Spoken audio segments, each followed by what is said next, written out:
pay attention. It's 1 o'clock exactly, Bob, so mark that down. Go for it, Commander. Go for it. Open the January 8, 2024, which I refuse to admit to, but it is 1 o'clock for the Harwich Affordable Housing Trust Committee meeting. And we'll open first with a, is anyone here for public comment? I'd like to comment, congratulations to Brianna Powell Oh, and great, and yeah, family. congratulations, Yeah, she's- yeah, got- that's great. Thank you, Bob. We're just talking about it, and it slipped my mind already. And I've actually been giving Brianna a bit of a rough time because she has 3 sons, and this is a daughter. So I've said, this is disaster. She's gonna be so spoiled. And I know I have a sister of 12 cousins, all boys. So I know the feeling. Not right? But that's great. I'll move next to the first on the agenda, and I will comment on the as old business. See what I had on here. That's not coming up till next. So we'll go to Cape Cod Commission, Aaron and Christian. Thank you very much for attending. I'll congratulate you more, but I would think, I always think Harwich is a much better place to be than the Hyannis, so.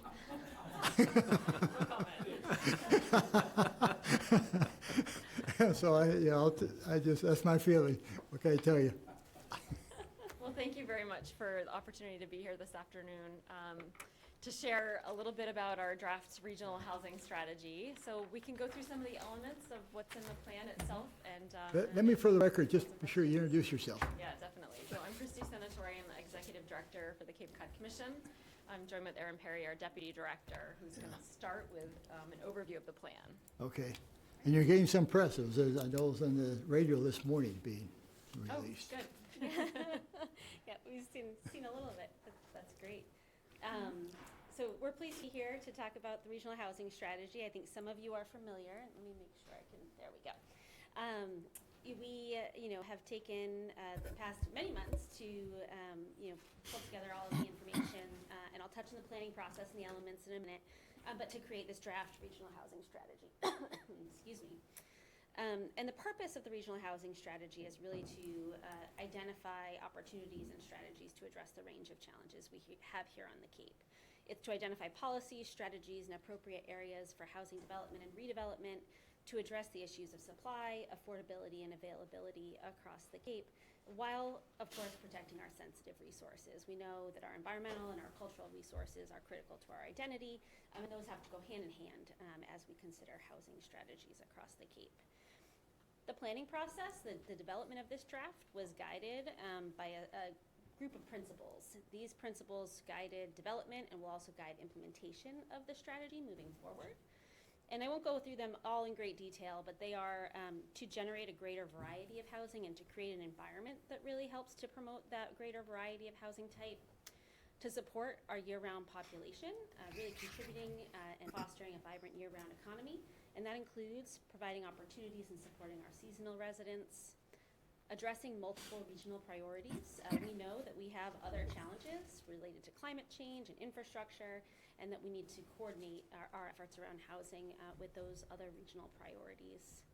To foster redevelopment, there's limited area across the Cape for new development, and so we really need to look at opportunities to redevelop those areas that are being underutilized. To coordinate housing and infrastructure, wastewater is one of the biggest limiting factors when it comes to housing development and redevelopment. It's not the only infrastructure challenge we have, but these infrastructure challenges need to be coordinated, and the investments in infrastructure need to be coordinated with our housing efforts moving forward. We need to regionalize efforts to support municipalities. We know you all do a lot of work around housing, and there are opportunities for us to support each of the towns at a regional scale on some of the elements associated with ensuring that we maintain and expand the affordable housing opportunities we have. And then we need to support and really build support for housing through education. So communication and education kind of runs the whole gamut, whether we're communicating and educating about the challenges or those solutions that communities and other stakeholders are looking to implement and why they're important and potentially appropriate for various areas across the Cape. And so just to touch a little bit on the process, I don't want to get into this in great detail, but we have taken the better part of a year to develop the plan. And this plan, started last winter, and we started by meeting with all 15 towns. We met here with staff in Harwich, really to talk about priorities, some of the challenges that you're facing, and how the regional housing strategy could help to address those priorities, what resources you all needed. And those first 15 meetings really helped to shape some of the outcomes that we have here in the draft and some of the resources available through this. And if I may, Aaron, for everyone, I know Joe and Aaron participated in those as input from us for Harwich. And Brendan, too. And Brendan, okay. So we had, And so, over the course of that year, we conducted a number of different analyses, assessments. We engaged stakeholders in a wide variety of scales and through a wide variety of groups. And today there is a draft strategy that's available, through later this month for feedback from you and others across the region. And so to get into some of the detail, the three major components or elements of the regional housing strategy are research and analysis, stakeholder engagement, and resources. We're going to touch a little bit on each of these today, not all of them because it would take too much time, but you can read about all of them in the draft regional housing strategy. So I'll just hit on a couple. We're going to touch on some of the different resources that are available. We conducted a regional housing needs assessment to identify where the gaps are today and what gaps we will have in supply and demand in the future.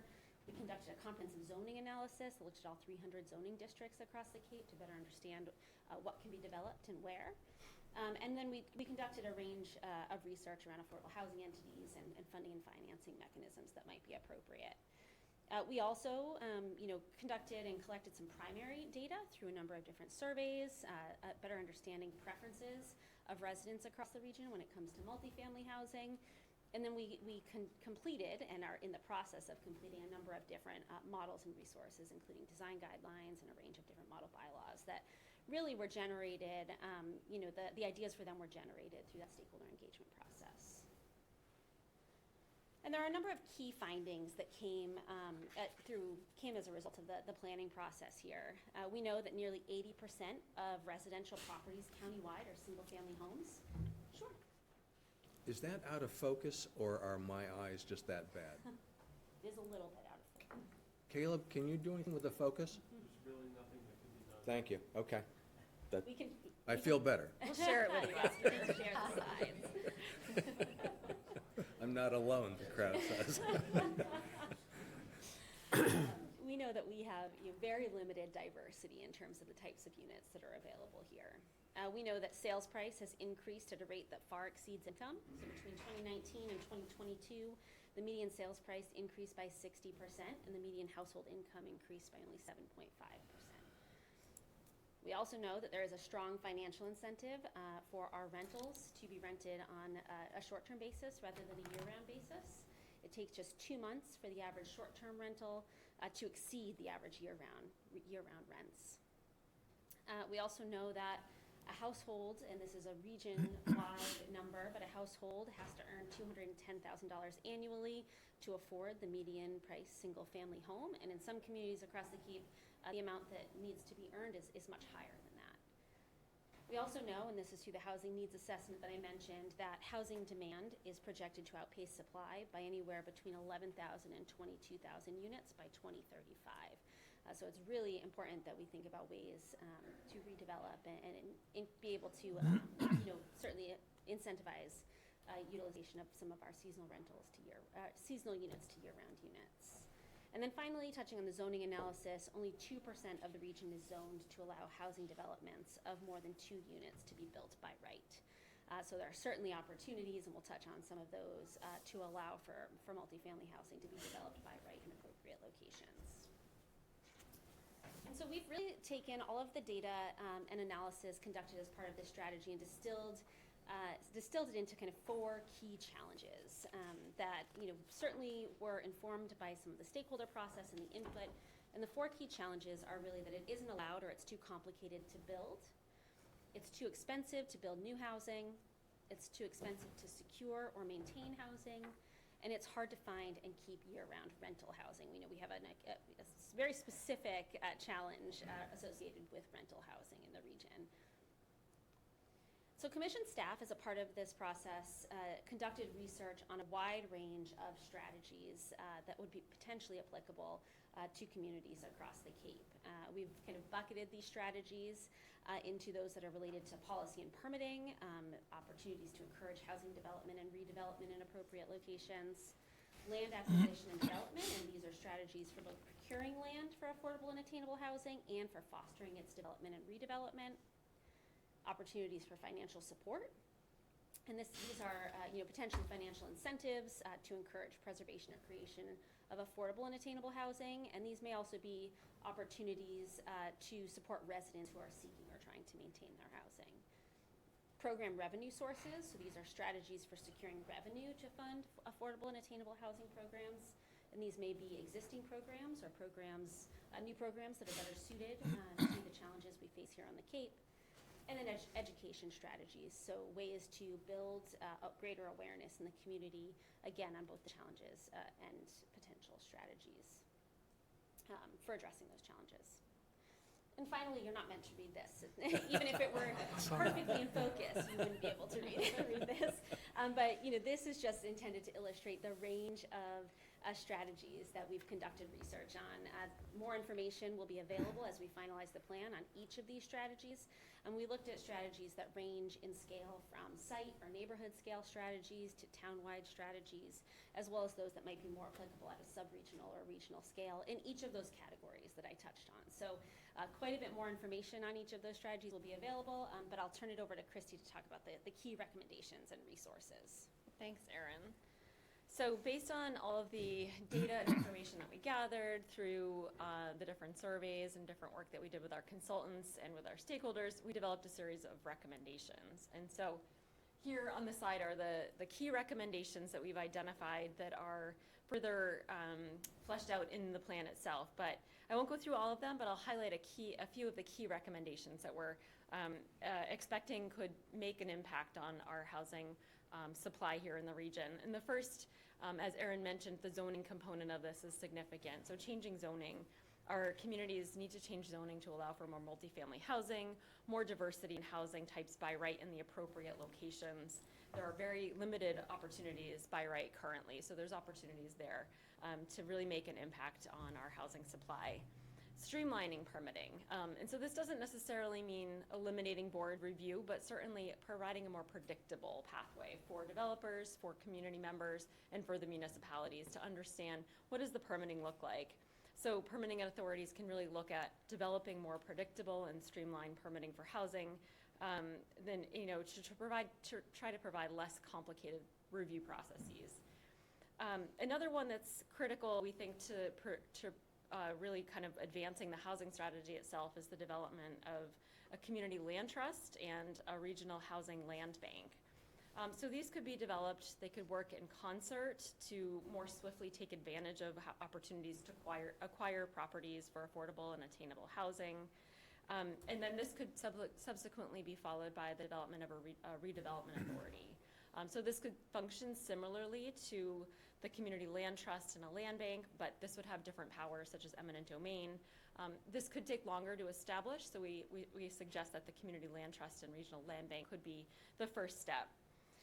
And then obviously there are some opportunities for us to really understand how we can convert and preserve some of our year-round housing. The gap that Erin mentioned between income generated from that year-round housing supply and short-term rentals is significant. So identifying an opportunity to increase some of those year-round opportunities, increase the year-round occupancy would be critical to the vibrancy of the plan and the success itself. Continuing to work on the accessory dwelling units and funding and financing programs will be critical, as well as the development of a regional housing services office. There are opportunities within Barnstable County to further examine and develop a regional housing services office, but we did identify through almost all of the town conversations that we had that this would be a critical component, a critical potential opportunity for the towns to really try to combine services and make more of an impact on some of those services that are challenging within the towns themselves. We also identified that there could be opportunities at Joint Base Cape Cod to develop housing on some of the underutilized areas within the cantonment area. There are proposals out there, but making sure that this is thoroughly evaluated through a larger stakeholder process is something that we suggest could be evaluated and could be something that the Cape is interested in advancing. So as Erin mentioned, we met initially with all 15 towns. At the end of the stakeholder process, we again met with all 15 towns, and your representatives were great, and Joe and Brianna were great in identifying some of those key recommendations. So in every town, we've also identified local zoning recommendations, and we know that you're making a lot of headway and a lot of progress in some of these, but just we've been able to go through each town more specifically through the zoning analysis and identify areas where it may be appropriate to change zoning. And so these are opportunities for the town to advance some of these zoning changes, and staff at the commission are willing to work with each of the communities to see some of these through. So for example, it could be adopting a townwide inclusionary zoning bylaw, allowing duplexes by right in residential zoning districts, and considering removing the minimum lot size for accessory dwelling units, as well as a variety of other local zoning recommendations. And so these are something that are part of the plan, and we look forward to working with each of the communities to potentially advance. Another area that is critical to the success of the plan itself is really around communications and advocacy. The housing bond bill that is out right now, the Affordable Homes Act, is important and something that the Cape needs to continue to weigh in on with our state officials, really looking at those state level changes that could be really helpful for the Cape. Looking at year-round deed restrictions is critical. Accessory dwelling units by right also incorporated into that, as well as a transfer fee. So things that we'll continue working with the state on, and others across the Cape are as well. Mobilizing support. Obviously, we had a number of stakeholders engaged. There's opportunity for more stakeholders to be engaged in these processes at the local and regional scale, including some of our regional and local advocacy organizations around housing. And then targeting communication so that we can advance local action. There are a lot of organizations working on housing production, and making sure that we are getting the right information into the right people's hands as we look to make some of these potential changes is critical. So making sure that that data and information is in a format that's easily understood, that people can really understand what's going on in their community in terms of potential changes. And then finally, one of the last chapters in the plan really is kind of around measuring progress and taking action. So kind of 4 larger metrics here are places that we want to take a look at are some of those long-term trends that we'll be tracking at the commission. So certainly as we look at tracking our population, as we look at tracking seasonality, some of those things that we want to make sure we're tracking over time for the long term. We've also developed a series of implementation metrics so that over the short term and the long term, we can take a look at how we're doing in terms of implementing some of these recommendations. So a couple of those potential metrics are how much land has changed zoning to allow for multifamily, and where are some of those changes to the state level policy being made, and how has this plan impacted that? We've also developed a short-term action plan, and obviously this plan will take a number of actors and a number of organizations and stakeholders to implement, including the towns. But we've developed a short-term action plan for things that the commission can do itself, and a lot of that is really, first off, communicating this plan so that more people know about it, more people are aware of what's in it and how they can participate. Looking at that short-term rental feasibility in terms of potentially making some changes to allow for those year-round conversions. There's a program in Vail called Vail and Deed. There's opportunities on the Cape to allow for something similar. We're going to continue to track that housing bond bill and continue to follow that and make sure there are opportunities coming to the Cape. And then, of course, making sure that we are communicating and continuing the dialogue with all 15 towns to make sure that that support is available. And then long-term planning, certainly as we look to the implementation of the plan, we want to make sure that the plan itself is successful, and that the Cape is really making an impact in terms of addressing its regional year-round housing needs. So So as Erin mentioned, one of the larger components of the plan is actually the development of resources, so that we can make these available to the general public and more importantly to the towns. And so one of those key areas of resources is the development of multifamily housing design guidelines. And so these are available on our website. You can take a look at those. Those should be useful in terms of guidelines for design around different types of housing across the region. We've also developed a series of model bylaws, and the first here that you'll see is that mixed-use model bylaw. And this wasn't something that we had planned to develop at the beginning of the process, but we heard from many of the towns that actually thought that this would be useful. So we kind of reprogrammed some of our consulting time and developed this mixed-use model bylaw so that the towns could then use that in some of their planning. We've also are working to develop a number of other model bylaws. Let's see if I can go toward one more here. And so, as I mentioned, we've developed the mixed-use model bylaw. There are a number of others that we're working to complete and should have complete within the next month or so with our consultants. So those should be also available to the towns, such as incentivizing year-round rentals, incentivizing the conversion of single-family homes into multifamily units, looking at inclusionary zoning, and also trying to accommodate our seasonal workforce.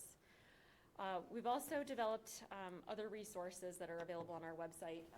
And so we have a profile for housing for each of our 15 towns, as one more broadly for Barnstable County as well. And this contains a lot of the demographic and economic information for each of the communities, as well as a lot more detailed information on housing, housing typologies and zoning within each of the towns. Again, this is on our website as well.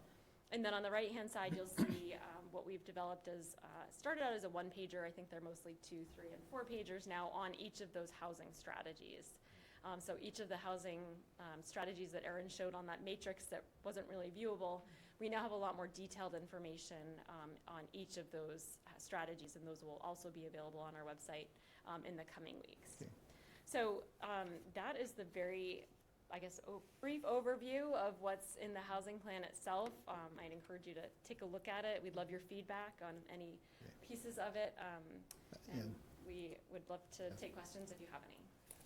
Thank you, and I did cheat. I forwarded your website for the plan to the other members, and although there's a lot of stuff there, so I have to admit I scanned it but didn't read it all. I think you answered this question, but you have a lot going on. What's your priorities? Saying, are the short terms all equal priority, or how are you going to step through this? There's so much to do. That's a great question. And we actually spent a lot of time talking about this over the last few weeks as we put together the implementation plan. And so we developed those short-term actions that the commission can do right away. And so that's something that we'll be tackling over the course of the next several months or so. But we really know that there are many components of the plan that need to be addressed by a lot of other actors and other individuals and other organizations and the towns. And so that's where we look forward to that continued engagement with the towns so that we can provide that technical assistance and that support to the towns as they look to prioritize within each of their communities. The priorities that Harwich has may be different from the priorities in Falmouth or Provincetown. So we want to make sure that you have the information and you have the capacity and the resources to move some of the housing projects forward that you want to. When you speak of financing, is there any appetite for additional use of tax credits rather than grants or funds or something that gives people an incentive for year-round rental or something of that kind? Sure, that came up throughout the process quite a bit. Not as the only potential opportunity. I think it will likely be a mix of grants and tax credits and other financing mechanisms that would best support housing development and redevelopment across the Cape. But tax credits have come up. They have been researched, different opportunities have been researched by our consultants at UTL and Atwood Studios, who developed our financing recommendations. So there's a full memo that is linked to our housing strategy, all on finance and funding. But one of the things that has come up through our conversations around the seasonal communities designation that could be something that comes to fruition through the bond bill. Is potentially looking at opportunities to expand programs that don't currently apply to Cape Cod but that are based in tax credits to incentivize housing development, and potentially identifying opportunities to make those programs or similar programs more widely applicable for this region. When I skimmed your, and I'll get off this, is my last question, folks. When I skimmed the documents, and we have our Harwich folks, fire folks here today, and I think we've made a minor inroad to what I think is an issue on Cape generally. Is we still have a significant population that want to save open space for the sake of open space, rather than looking at, saving open space where it's appropriate and housing where it's appropriate. What can we do to further that concept so people aren't scared every time we mention somewhat higher density? It's a great question, and it's actually aligned with our regional policy plan and our growth policy. So really directing growth and development into areas that can accommodate it. And so the focus of our plan, while not precluding new development, is really on redevelopment and identifying those areas that are appropriate, have appropriate infrastructure, can accommodate that additional density, and without talking about number of units necessarily, really looking more at design and aesthetics. And that in itself will help us to protect our natural resources, our open spaces that are already existing. So that's really been the focus of the plan. It's not to preclude necessarily new development, but really refocus and reframe the issue so that redevelopment, infill development is the focus of the plan. A discussion that comes up every time we talk about housing is traffic. Is there some baseline of traffic data you're gathering with all your demographic data as well that would help that out? Yeah, so we actually just updated our regional transportation plan this year, so it was great timing in that we have all the updated data and information to then be able to inform the housing plan. So certainly taking a look at infrastructure considerations and traffic is a key component of any housing development and proposal. So yes, that's certainly part of the data and information that we're gathering. We also have our data site, datacapecod.org, and there's a lot of traffic data and information contained on that. So if you have some free time and want to take a look at key intersections or key areas. You're going to put your onus on us, right? Okay. Depends on the development, but certainly there's a lot of data and information that we're continuing to gather around traffic.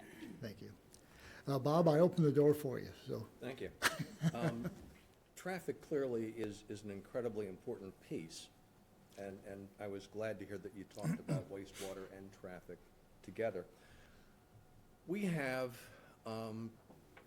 almost 300 units of housing that are either on the drawing board or about to go on the drawing board that may be thwarted by traffic concerns and road capacities. The Queen Anne Road, Pine Oaks has proposed a significant, huge godsend of affordable housing. But in the traffic studies, they were told that the intersection of Main and Depot is about 7 years away from being overwhelmed. There's a big new project going on by Hack over in Dennis, just on the other side. So not only do we need traffic studies, but we need traffic mitigation plans.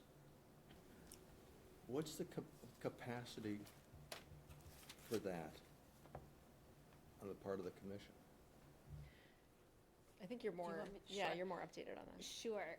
So, we do provide technical assistance to communities for these types of studies, for data collection, for looking at potential strategies for addressing, transportation and traffic concerns. So I think every potential, evaluation or study is pretty unique to the circumstances and the different development scenarios and the particular locations and kind of state of the roadways. So, but like we do for other topics, our transportation staff, can conduct these types of studies at, upon request. So I think, if a community is looking for some support in that area, we typically would just need a request, directed to Christy from the the town administrator typically with some parameters outlined and some, specific concerns identified, so that we can help potentially structure a study. So that's something that we typically provide on more of a case-by-case basis, depending on the needs, but it's an area that we do provide some technical assistance. And what kind of turnaround time might there be? I mean, if you were to get something from Joe in May, Yeah, we'd have to look kind of Yeah. comprehensively at our program and what we might have capacity for, what might fit into certain scheduling within our transportation staff department. But we typically try to accommodate these requests and work with the town's timeframes. But it's a case-by-case basis, depending on really what goes into that scope of work.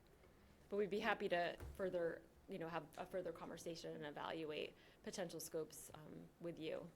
and would the commission in turn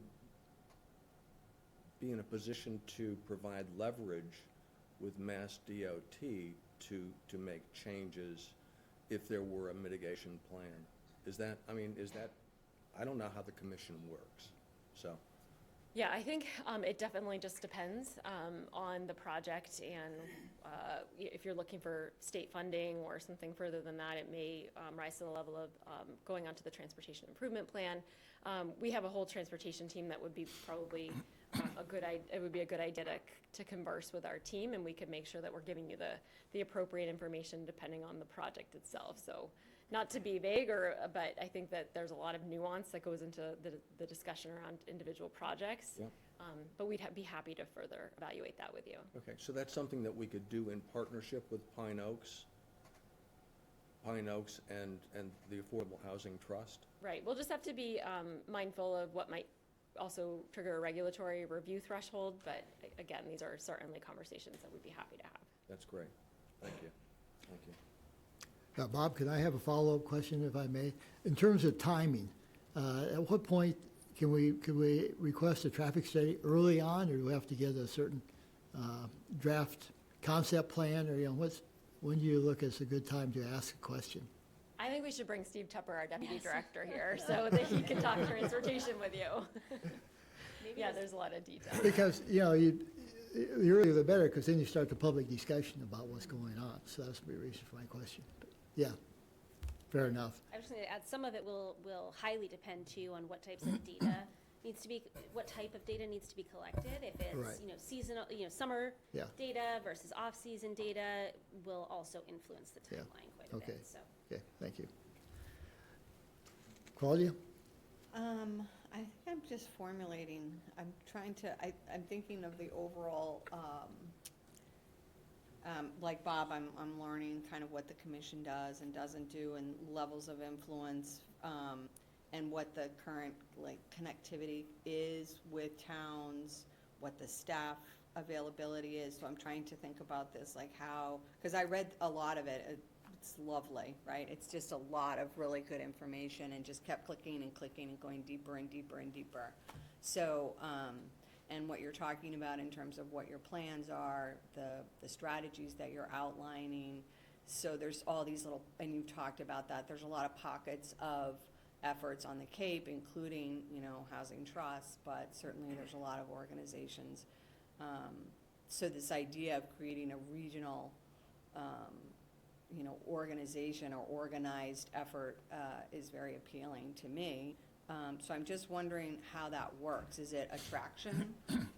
Where you create the information and then kind of people come or don't come, or towns do come or don't come, or I'm just trying to, again, visualize how this all actually connects and then goes from there. Because I can see how it goes from there. I'm just trying to figure out how does it initially connect, and how do we get everybody coordinated? Maybe it just starts with you coming to each town, but I know for us, we have limited capacity in terms of, we'd love to do a lot, maybe I shouldn't speak for everybody, but I Speak would for love us to all. do We'd love to do a lot. a lot of zoning, we've tried to figure out, what can we do, what can't we do, and unfortunately, we table things that we can't do and focus on what we can do, but it's just us, right? And then the administrator and our coordinator have limited capacity as well. So all of this sounds amazing. It's just how do we get that whole thing moving? don't know if there's a question in there that makes sense, but that's what I'm trying to figure out. How does this happen? Because you've got great stuff and then all these little pockets of great stuff, but what we don't have on the Cape is one place where everybody goes, like you talked about, the regional housing, you know, where people would go. Like right now, literally, when people need housing, friends of mine, people I know, they're told to just apply to everything they can find in every single town, every application they can fill out, which is enormous. So just that one idea of creating a one-stop shopping for housing opportunities is brilliant, right? And nobody's done it yet. So, I think there's many different answers here. You know, I think it certainly starts by us communicating the plan and engaging with town staff and boards and committees like yourselves to talk about the recommendations. When it comes to local zoning, I think that's the first step there is continuing our communication with towns and identifying opportunities to employ the model bylaws we've already developed. Those were developed very much in response to what we heard from towns as what the needs were to help address and potentially make some of those local zoning changes. So identifying opportunities to implement those and utilize those and how we might be able to assist communities there. When it comes to creating the regional, kind of more of a regional entities or structures for implementing some of the recommendations, I think the recommendations are all at different stages at the moment. So you touched on the Regional Housing Services Office, and I think, you know, that there is an effort that has been initiated at the county level through a grant that will only take a regional housing services organization or entity so far, and beginning to you know, engage the communities in more detailed conversations about what their needs are and what types of services they want to see through that type of an organization, what would alleviate some of the burden from them so that they can focus on some of the things that you're bringing up and maybe dedicate more time, given their limited capacity, to, you know, other areas of some of the housing challenges or priorities. And so over the coming, you know, months, being able to coordinate with the towns to identify what should be included in a regional housing services office moving forward will be critical. Other regional kind of structures or entities that have been identified through the plan, you know, are maybe more in their infancy, and that's somewhere that we've identified in the plan can take some initial steps to convene stakeholders who will be better suited to move those to the next steps, but we can start those conversations and bring people together. So some recommendations will take a little bit longer to implement, and I think some are closer to being able to provide some of the services to communities that will be helpful. thanks, thank you very much. Brendan? Quick question about attainable housing. I know in the introduction, it seems like it makes its first appearance. I've heard it before at one of the forums as well. And I understand it was going to be more encompassing view on affordable housing. How do you see it? Do you see it as attainable being 80% or higher, and then affordable is going to be 80% or less? Because when you're talking, you use the terms two different ways, and then, you know, I see it popping up everywhere through here. It makes sense. I understand attainable. It's clear that it can be for everything. But do you see it separating, or do you just keep it as this all-encompassing term that you want to use and move forward with?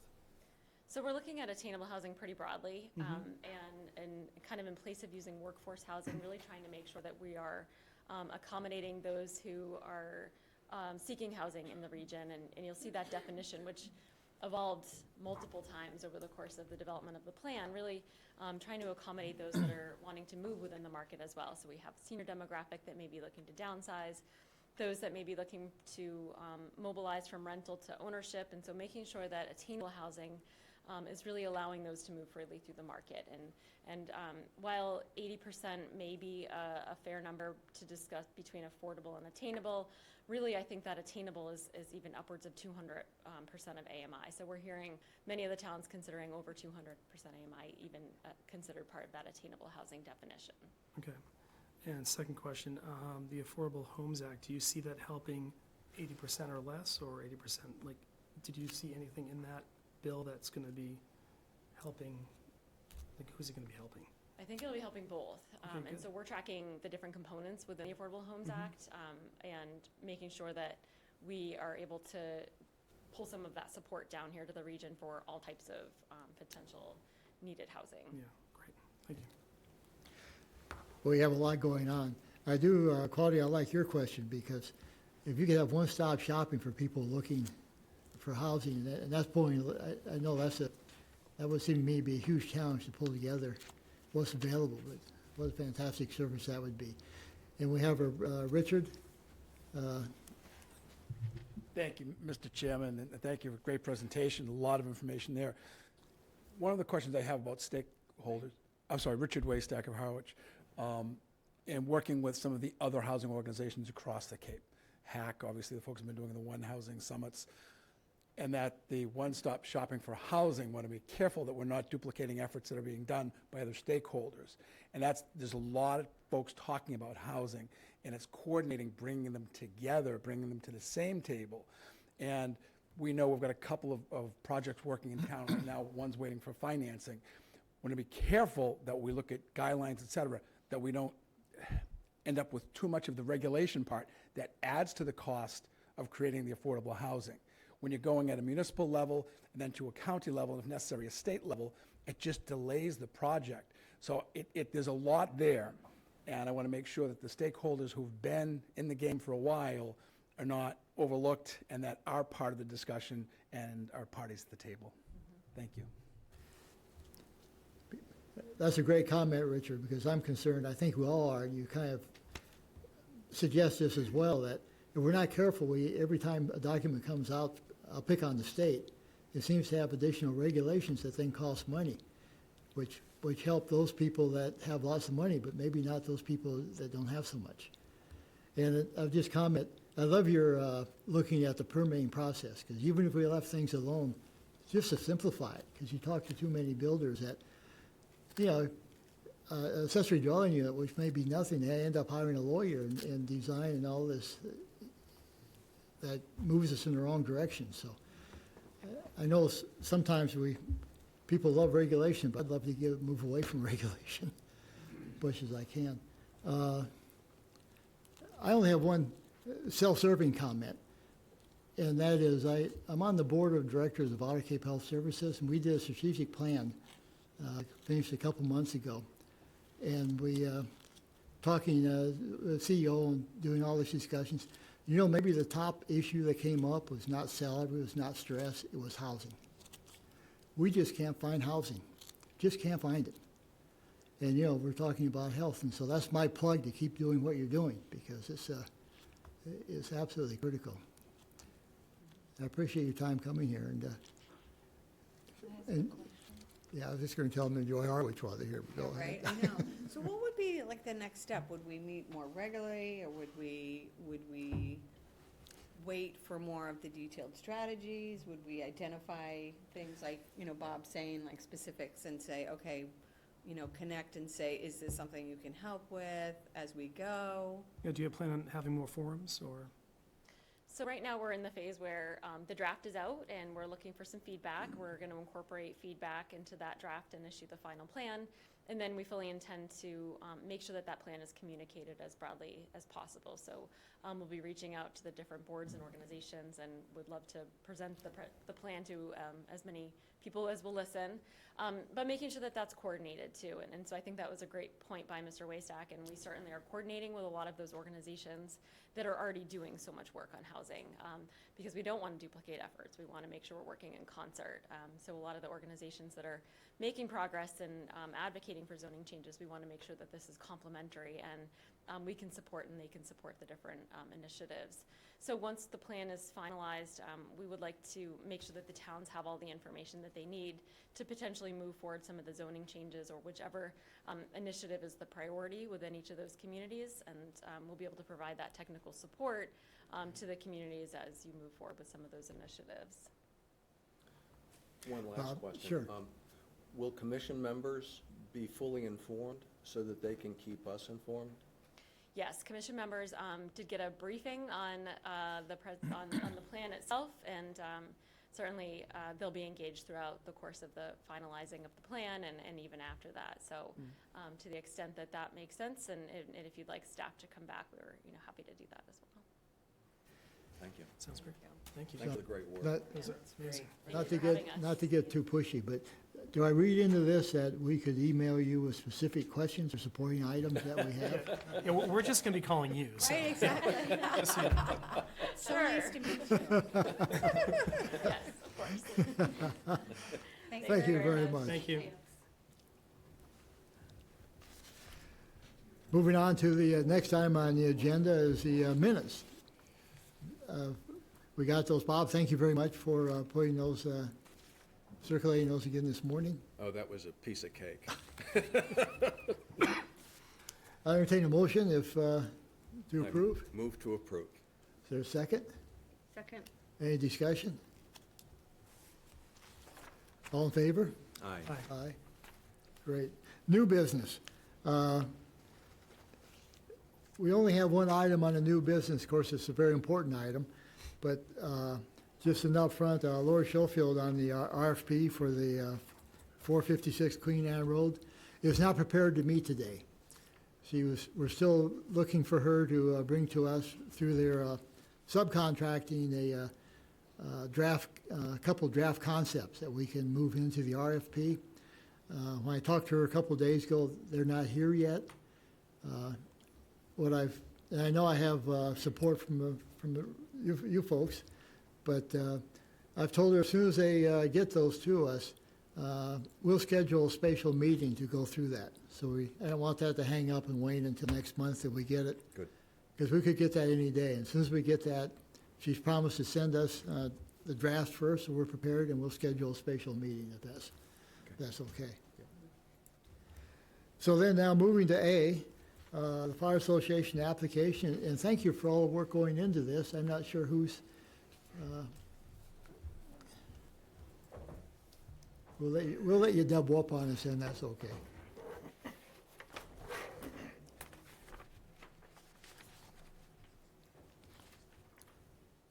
Thank you for sending us material, Joe, that,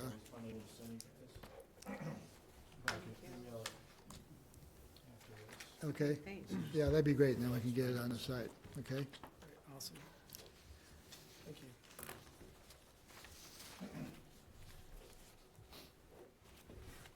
Joe Rigo, Harwich Fire Association. Okay, Norm Clark, Harwich Fire Association. welcome. The document I just handed you guys was the last piece of one of the follow-ups from last meeting, and that was a timeline, projected timeline for construction. And I can email that over to you, so you have a digital copy after the meeting. That'd be great, then we can include it in our minutes, and so it's Yep. public. It was just finalized with our group between yesterday and this morning, Yeah. so. I can go over the loose ends from the last meeting before we go into Okay. any other discussion. Yes, please. Okay. We have anything on the septic? The only update on the septic is that we spoke before about Robert R. Company with an estimate between 60 and 80,000, so Yeah. we would use the 80,000, and we'd hope that we could do that. I've also reached out to the county with Sean O'Brien, County Health, Yeah. with a overview, and I have not heard back yet. Okay, The next item was parking lot. I think we went over most of the answers for amount of parking, handicap parking, parking for housing. Excuse me, was gonna be on the opposite side of the building, so that would take care of the 3 units that we're proposing. We spoke with Cape Lake Compact, Mass Save. We've talked to 2 people so far. We've been included on 2 or 3 other people in that organization. Great organization, unbelievable. I don't have all the details yet. They're definitely working with us on that. But they've talked to us about insulation, they talked to us about electric, talked to us about heat pumps, they talked about rebates, the things they offer. They've offered, I want to call them engineers, but HERS rating, they're able to calculate HERS rating for us, they're able to meet with us and do a lot of things that helps the process. I'm blown away so far. I don't have the final everything, but if future projects come around, Yeah. recommend, and I'll help if you need how to get in contact Okay. with them. They've been good. I provided the quotes we had. I imagine we'll go over those after we go through this. We talked about contingency plan, contingency funding, and it had to do with, septic design, and, some estimations of costs of construction. So, a number came up of $26,000 contingency. Right. So we would like to formally add that to the request, so 450 plus Right. 26, so $476,000 request from the trust, with that 26 of it being contingency. And excuse me, and you've given us that, that's been, I wrote In that the in email, I just application. wanted to say it out loud for right. everyone else. Just on the contingency, I just want to, this is a point of personal preference on this. Contingencies, to me, in my history of doing municipal projects, the latest was Howard Station 2, Yeah. Fire Station number 2. Contingencies I take as, what did you do wrong?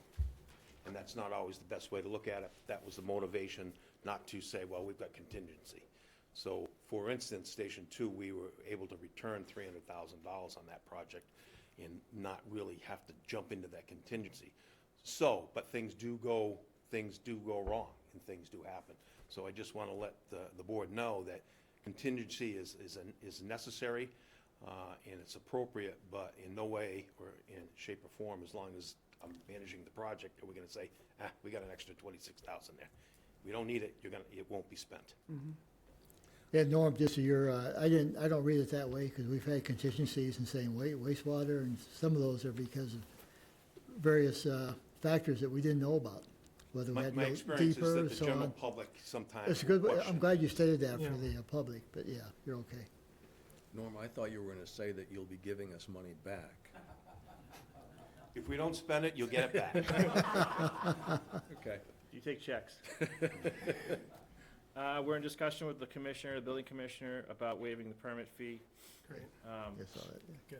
We are working with him on changing the permit from, to 3 one-bedroom apartments, getting rid of the one that had 2-bedroom apartments. Some other people in our organization are working on a grant process.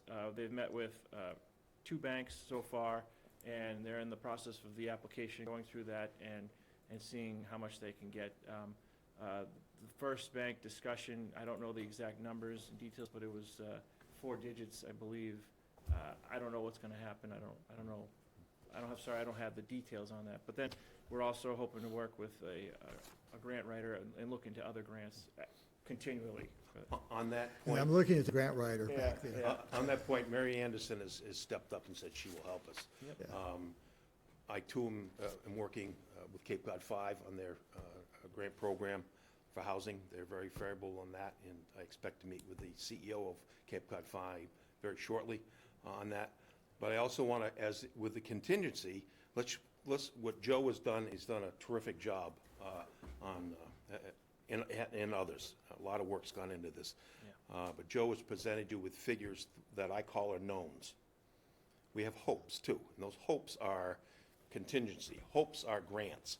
Hopes are donations. And I'm hesitant to really bank on the hopes and the grants, because if they don't happen, we're going to run short. So what Joe has presented to you are the knowns, and we'd like to base our requests on the knowns. Yeah. Okay. That was the end of the follow-up questions from the last meeting, except for some of the things we provided in the email with some of the estimates and quotes that we had. Right. And Brendan, let me turn it over to you, because you've spent time studying the Do you want me the to share my cost. screen? I or- do, yes, if you can. See if I can do that.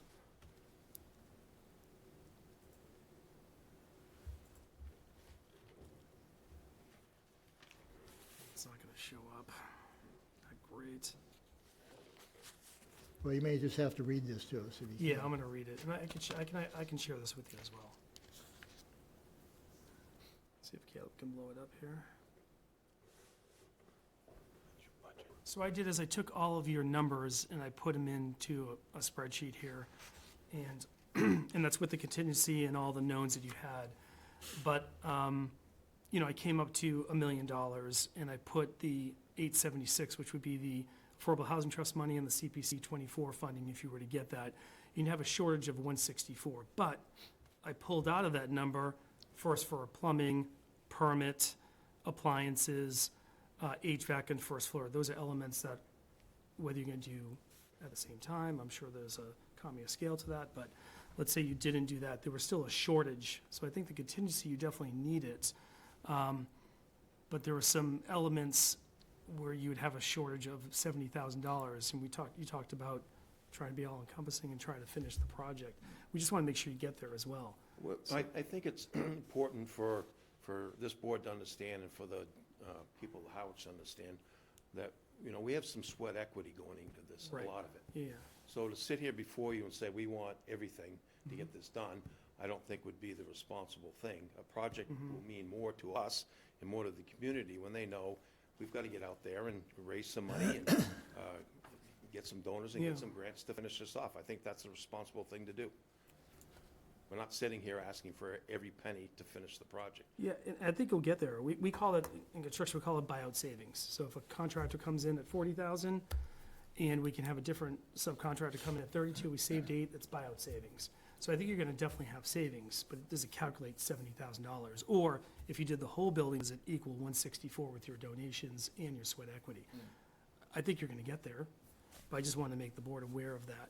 The other thing that we have is, and I want to let you know that the president of the Howard Conservation Trust, Tom Evans, is here with us. Yeah, And we see. I have relied, Joe and Bruce, and have relied heavily on Mike and Tom to guide us through this project. They have proven themselves to know how much to bite off when it comes to grants or CPC money or other forms of financing. And they have guided us through this project, and they're comfortable, we're comfortable relying on their advice on what is reasonable to think that we can raise. Yeah. And I'm comfortable with What that. do you think that number is? It's gonna be the difference between what we get and what we, to finish the job. Good answer. I don't know. Yeah. We'll find out. The numbers you present, the 164,000 total and the 70,000 with some redactions, that's a comfortable number for us, and we don't want to disclose, because we can't, and we don't want to make you feel comfortable, we don't want to disclose, like, sweat equity is the word we've used. We do have local, we've been using this local tradesman mentality, tradesperson mentality thing, and we're discussing, there's, like, I believe on our tour, you heard that the electrician said they might do some work for pizza. Yeah. That's right. So those are some of the areas where we're looking to make up some of the value on that. Go ahead. And then I'll ask others for input. Our goal is to Yeah. move ahead today, so we're Yeah, gonna get so all I the mean, answers, Our goal is, questions answered. this is all based on the CPC funding in '24 and our money, which will get you very close to getting the following done. Now, I'm just gonna go down your list the way you have it. Yep. Insulation, plumbing on the second floor, plumbing on the first floor, permit, well, you could waive that, carpentry, which is a really big number. The carpentry includes a lot from Correct. framing all the way to finished paint, including the plaster. Your electrical services, septic design, septic install, sprinkler, alarm, appliances, HVAC on first and second floor, and electrical, where you should have some savings there, and then a contingency. So the funding that we're looking to give, hopefully in partnership with the CPC, is gonna get you very close to having all of those elements done. And based on your carpentry quote, you're gonna have the place painted and hardwood floors done, and it's just plumbing and electrical finish at that point. Yeah. So it gets them very close. Our 476. Correct. And then the 400 from CPC. And then, like I said, you'll have a shortage, based on that number of $164,000. Our next step would be, upon getting approval of funding, would be to go to these tradespersons and have them sharpen the pencils. Yeah. The painting discussion was included, and, there was cabinetry, finish work, et cetera.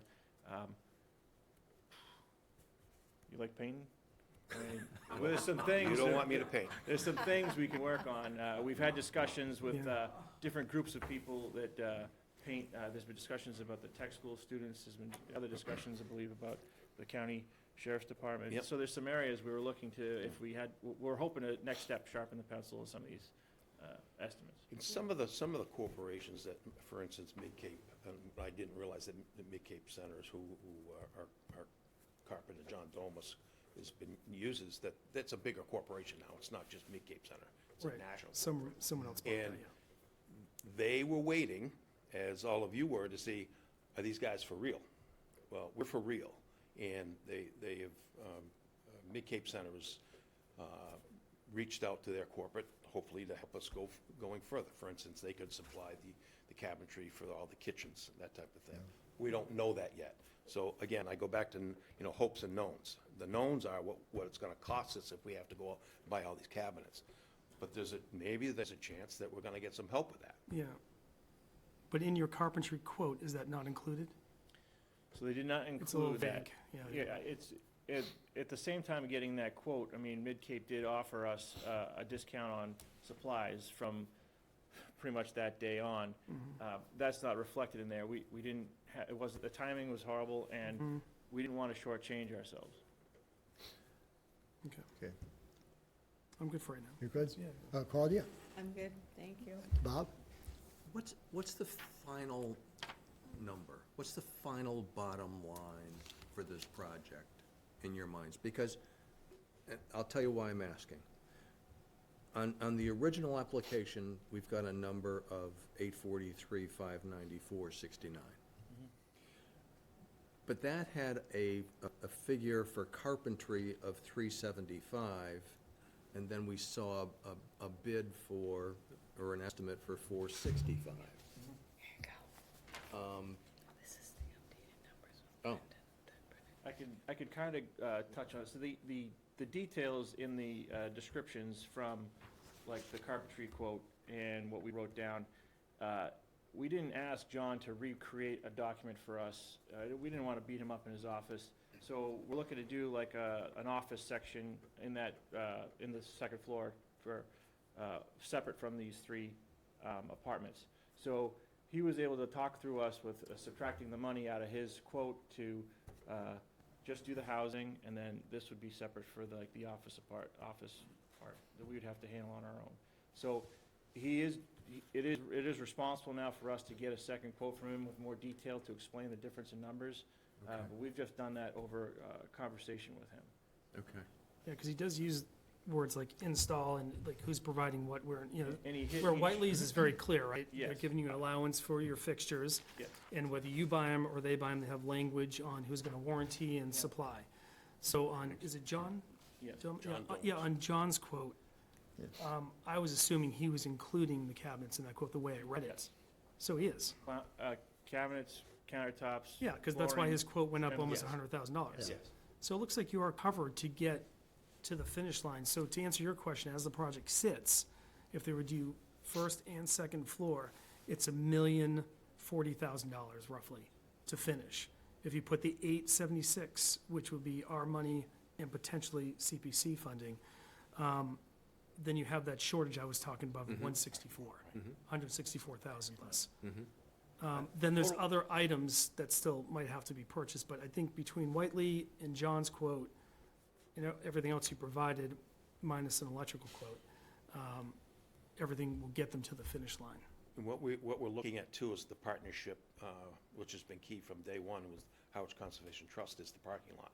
We're doing that jointly, hopefully they're gonna, HCT has applied for some CPC fund, and we hope to have a fundraiser in June. So that would put the project at, everything, including the outside, the parking, and the area around the station, about 1.2 million, everything. Okay. Let me just be clear about why I'm asking these questions. This is a precedent for us. We've never done this before. And I want to be able to say to the next applicant, we need clarity about what your expenses are. And so that's what this is about. Sure. And we feel the same responsibility to make sure that if we're first through the door, we want to make sure we set the goal, set that bar high in what's expected. Starting from, if you're issued public money in any shape or form, that you have a plan and you follow through on that plan. Larry, I'm going to go back to you. When I was fire chief, you were, twice I sat before you for a labor agreement, and you use goals and expectations routinely with me. What are your goals and what are your expectations?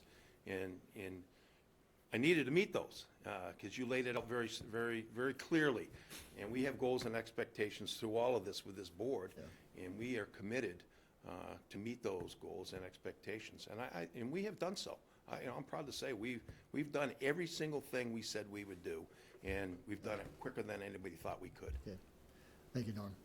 Anything else, Bob? I'm good. Claudia? Brenda, you care to make a motion? Larry. Oh, Oh, yeah. Tom? We'll let you speak since they keep talking about you. If I may, Mr. Chair, thank you very much for allowing me to speak. I mean, first of all, I want to say to Norm that he's given Michael and me, I'm Tom Evans, I'm president of the Harwich Conservation Trust Volunteer Board of Trustees. Norm has probably given me and our executive director, Mike Locke, more credit than we deserve. We'll accept it. But I want to say that in your discussions about the specifics here, and this is a general comment, and then I'll get into what I really want to say. I've spent my life working in nonprofit organizations and always engaged in fundraising. And in every organization and in every project you take on, it is to some extent a leap of faith. And we don't know all of the particulars until we're at the end of the project. The Chronicle just had a wonderful article on our successful completion of the Red River Valley Preserve project. That was because of the coalescing of a number of people who wanted with us to make it happen. But we didn't know it was going to happen successfully until the very end of the project. And yet, as it unfolded, you have to make certain leaps of faith, certain promises, certain assumptions about what you hope you're going to be able to do, and then you do your very best to deliver on those. And that's been the history of the Harwich Conservation Trust, and it's the history of HFA. I mean, I am enormously impressed by the amount of work that's gone into this, the sweat equity. I mean, they didn't have any money in the bank until July 4th of this past year, and here we are, the outside is completed, and we're working with them on the inside. What I want to talk about for a moment is schedule here, because I really do believe that the Housing Trust has the capability to keep this thing on track, to keep the construction going. And the schedule piece is really important for HFA because they want 3 apartments online as fast as that can happen. And Christy in her remarks certainly outlined why that's so important, not just for Harwich, but it's important for the Cape. We also want to keep our project, actually we have 2 projects ongoing at the moment. The town knows all about the Robert F. Smith Coldbrook Preserve project, and a number of you have toured it, and select board members have toured it. That's a work in progress, and we expect that the major construction on that will conclude by probably the end of April. Norm and Joe referred to our project to finish the parking lot and the overlook and the ADA trail. And this is another leap of faith, because we estimate that that project, which comes at the end of the Eco Restoration project, is going to run about $600,000, $500,000 to $600,000. We're applying to CPC for about half that amount. I suppose we could go to CPC and ask for the full amount, but that's not been our style, for exactly the reasons that Norm referenced. We've got to have some stake in the project as well. We're raising money for that, and we don't know exactly where it's coming from, but we want very much to get to midsummer and know that as much as possible of both projects, our Eco Restoration project, our parking lot project, thinking of that as one, the HFA project as the other, we would like to see those finished simultaneously as early as possible. And if the Housing Trust can provide Housing Trust support now, HFA doesn't have to wait until CPC funds are awarded actually made available in July. And if you say yes, their request to CPC is diminished in that amount, So the amount of public funding that will have gone toward this project will be the same. The buckets are different. But the fact that the Housing Trust contributed from its bucket first keeps this project going. We have a board meeting in February. We are going to look at every possible avenue that we can take so that we can head right into the bidding of the parking lot and the overlook project as quickly as possible and start it well before the July 4 or 5 release date of CPC funds, if we get those CPC funds. You know, the CPC funds are always a bit more of an unknown. But our hope is that we can raise our half and we can commission the project and have it going in April and May, June. And then at the very end, we can finish it all up with CPC funding if that's required. But both the HFA and HCT are, maybe concerned is the wrong word, but we think there's going to be enough excitement about what these combined projects have done for Harwich. A lot of people are going to want to be using those trails as soon as they see the big equipment go out and as soon as they see Mother Nature return that landscape to greenscape. People are going to want to be in there. And we'd like to have our parking lot finished and see the HFA project finished so that we can really open it up to community use and enjoyment. Yeah. I hope I haven't left anything out. No. And I'm happy to answer any questions that you might have. I'm sorry Mike isn't here. He would be able to answer the specifics of bid numbers and the CPC application, which I think is 300,000, but I'm not certain. Thank you, Tom, for those comments. I think we're okay. But we have another, some more public.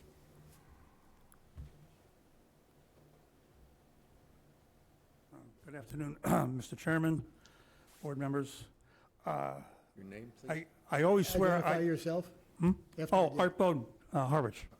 I always keep saying, I never want to follow Richard Waystack. And then today I had to follow Tom. Oh, I mean, I'm diminished. Two of the best speakers in town. And here comes Art Bowden stumbling along. Well, I'm not going to make a speech. I have two questions. And this is directed at the firehouse project. My understanding, there's obviously 3 affordable units being constructed. And I also believe it was pegged at 30% AMI or higher? Higher. 80%. It's up to 80. Okay, that kind of takes the pressure off, because at 30% versus 80%, you're not making a lot of income on the apartments. You know, you got to, you know. Okay, and then it leads to the second question. Who's going to be managing the apartments? That's going to come with some guidance through the town and the state. We will reach out to a vendor. We're in discussion with Davenport Realty to manage the apartments. Well, the word Davenport has very high marks, so yeah, I would go with them. I don't know, but okay, that's good, because management fees becomes part of the running operation, and hopefully you've delved into that. And We have an internal group that's looking at all those numbers. okay, so the reason I brought it up is I haven't heard any comment about it. I heard about the nuts and bolts and and the 2x4s. I'm just trying to keep it built. I mean, once we get it built, we have an internal group that's got to look at the business plan. Okay, thank you very much. Thank you, Art. Anyone else care to comment? If not, Brendan, you, rely on you to make a motion. I can. It's going to be a little long, so hang in there. Motion to approve application submitted on 12/8/23 by the Harwich Fire Association for the property at 203 Bank Street, Harwich, Mass. Address 203 Bank Street, map and parcel 23B3. Owners, Harwich Fire Association, Inc., and the Harwich Conservation Trust, presented by Joe Rigo. The amount to be awarded will be $476,000 for 3 one-bedroom units at 80% AMI. The area median income as defined by EHLC and HUD. The Affordable Housing Trust has evaluated the project feasibility to a degree which it meets the priorities of the Affordable Housing Trust Fund and the availability of such funds. Funds are to be disperse based on progress. We're going to do 10 payments. First payment will be 50%, which would be used for deposit and material money, and that will equal $238,000. And other payments based on, and I'll give you a copy of this as well. Other payments will be based on plumbing rough, electrical rough, HVAC rough at 90% of work, septic completion at 100% of work, alarm system at 90%, sprinkler completion at 90%, insulation completion at 100%, plaster completion at 100%, and a final 10%. The reason why I'm holding some of those back is that you probably won't get there with our funds, so there'll be a holdback, or we're willing to pay up to that dollar value based on the 476 and the numbers you gave, and then with the CPC funding joining. We completely understand how that Yeah, works. so you get that gist, right? Yeah. Yeah, HVAC, for example, for everybody, HVAC, they drop the equipment, they pretty much get all the rough done, they come back 3 months later and put the registers on the ceiling, and they're out. So for them to want 90% of the money at rough is expected. Plumbers could be 60, 75%, 85%, depending what they would need. Insulation is done in 3 or 4 days, they want to get paid, so that'd be something, just to clarify that. Following documents as presented include the Affordable Housing Trust Letter of Intent, the Affordable Housing Trust application on December 8th, 2023, and documents of subcontractors Whiteley, 9/18/23, Terry Appliances, 11/6/23, Summit Insulation, 9/12/23, John C. Demos Carpentry, 9/22/23, and a construction schedule that was given to us today, 1/8/24. Conditions: attain deed restricted language and process by working with town administrator, housing advocate, and town lawyer. 2, meet all requirements set forth for the Executive Office of Housing and Livable Communities. 3, meet all requirements for all 3 units to be on the SHI list, which is the Subsidized Housing Inventory List. 4, update permit BP 23715 to show 3 one-bedroom units. 5, CPC application to be submitted. And 6, contingency for septic will be $20,000, and the additional $6,000 for miscellaneous unknowns, which will be done at the developer's discretion and how that dollars will to be used. And that is the gist of the motion. That's a detailed motion, but for the reasons we've talked about, this is our first attempt at this. And I have assurances from our town administrator in terms of, because we have multiple steps in this. But once we vote on this, assuming we approve it, and once we have written documentation in the minutes, Joe Powers can take that to our treasurer and she can issue a check.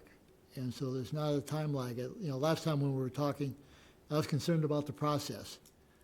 And so we've tried to nail this down, but in terms of once we take it, assuming we take an action today, but we take an action today, funds should be forthcoming very quickly. On process, would that be done through the treasurer's office? It'll be done through the treasurer's office. So she or he in the treasurer's office will understand the group's committee's requirements. So you have to meet a part of the installation schedule, and then we Correct. would say we've met that and go Right. back and seek more funds there. I'll go through that with Joel and the treasurer. We have this outline here. I'll send that to her so she has that. I'll meet with those two. It'll be very similar to a my- construction loan where you I would completely call see for an that. inspection. He's wondering who's the person. It might be, Yeah. Can you include us on that email or Yeah, we meeting haven't with decided the that. In other Powers, words, the treasurer? let me simplify this. You don't want to see me back here every 2 weeks asking for more money? no, I do not. no, No hard feelings. yeah. No offense No, taken. no. Okay. So we're gonna award the total 476, and then we'll disperse it to you over the 10 We'll- payments. I'll work that out, and if I have any questions, Joe, I'll get back to you so that it's outlined. I understand. I'll send you I can forward the email that Brenda's given us, so you have that as well. After this step, it becomes more administrative between the treasurer and the town Right. administrator's My office. concern, exactly. My concern was, if we decide to move forward, then how's that happen? Yeah. And I'm assured that it's not that complicated. Once it's in writing, Joe can then give that to the treasurer and she can issue the check. Yep. So we're not holding you up. Thank you. And We need a Is it- second. we need a second. You're going to second it? Second. Thank you, Claudia. Any other comments? Bob, Claudia, this is our big action, first time we've actually done something as a trust, so I think we should feel good about this, and I'm looking forward to 3 apartments. And there's no other discussion. All those in favor? Aye. Aye. Is there any opposed? Okay, so we hopefully will move ahead. And we got, Mary was a Yeah, big thank you, guys. influence in that, and we got the 2 primary sources sitting in the back, Mary and Kathleen, so, Thank you very much. thank you very much. Thank Good you, luck. guys. Thank you. Okay, Tom, thanks. that concludes our meeting agenda. Joe, Um, I could send you the sheet if you want it. I'd love that. Okay, good. This way you can plug in numbers and it's all formula. I'd love that. Okay. Here's my email. Yep, I'll do that. Thanks. Thank you. Thanks, I don't know if Bruce. you'd like to get together and do something on the front of that station so we can get into the Chronicle and the local paper. Yeah, Oh, sure, Once this all, yeah. Yeah. it is good looking, yeah. once we get the check and something, That'd be good, do some celebration of Yeah, that, that'd be that's great. great, celebration there. yeah. Thank you. Thank Because you. the other thing, by the way, the other thing that we've been trying to do, or CPC, I hate to speak for CPC, but we want to be sure that they get, and us too probably, certainly get recognition of funding coming from CPC and the trust. Absolutely. So I think, Kathy, do you have some banners or anything? I know you have one on Queen Anne Road. Do you have another one? We have one. You have one? Okay, I missed that. All right. We just took it down when we put the doors on, but we'll put it back up on the grass area. Just Okay. nail it up to those new doors. Bob, you had something else? I did. I want to jump back to our conversation with the commission. Okay, And Okay, thanks. Bye, Bruce. Thank you.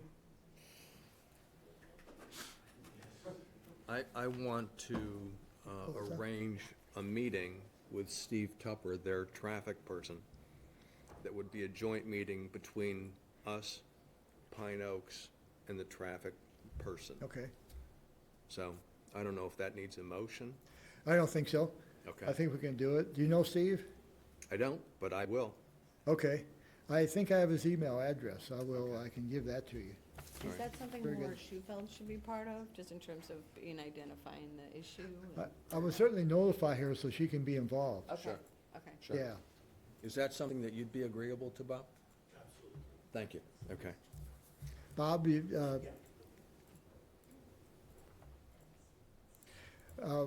this Bob, I will be sure I give you Steve. I'm sure I have his email address and we can go through and Right. work that out. Bob Doan, Harwich, and representative of Pine Oaks Village Homes.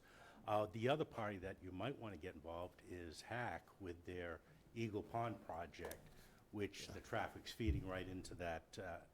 It's the only access is right at Depot Road and Queen Anne, so they'll have an impact also on the area traffic.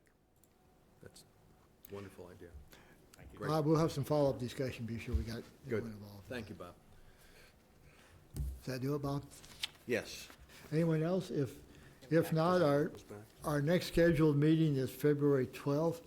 As I mentioned going into this, if we get word from Laura that she's ready to go, I'll try to schedule that right away so we can talk about the RFP that we're interested in moving on next. Okay.